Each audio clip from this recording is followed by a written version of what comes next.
There's a lot of hand wringing over what he said. I think actually it's quite smart that the president is working with his staff to figure out how to thread the needle and make sure that he's not only appealing to the fact that he was the guy who put the justices on the bench that made sure that Roe was overturned, but also to talk about the fact that he's actually considering women's health and women's rights in some. It's look, this is all so nuanced. It's actually kind of crazy that we're talking about it even at all, but it is a difference for him.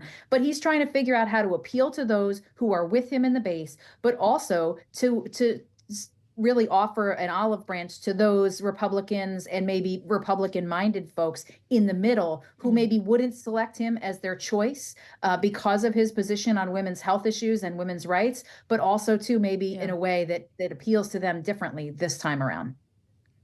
Well, also tied to this conversation is questions around fertility treatments like IVF. Donald Trump said yesterday he wants the government or insurance companies to pay for IVF, to make it free.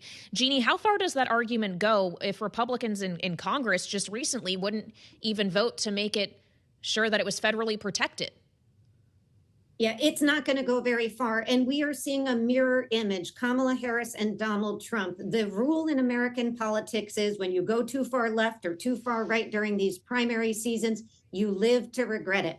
Donald Trump on reproductive rights, Kamala Harris on fracking, Kamala Harris on immigration and everything else. So they're both trying to run to the center. And the reality is, in an election, they have to both appeal to the center, this general election, and to the base. And it's a tricky business, but we see them both struggling to get there. And on IVF, he is doing the same thing he's doing on abortion, and nobody is happy about it on the far right. Just look at how Tony Perkins from the Family Research Council responded to his Truth Social posts on this issue.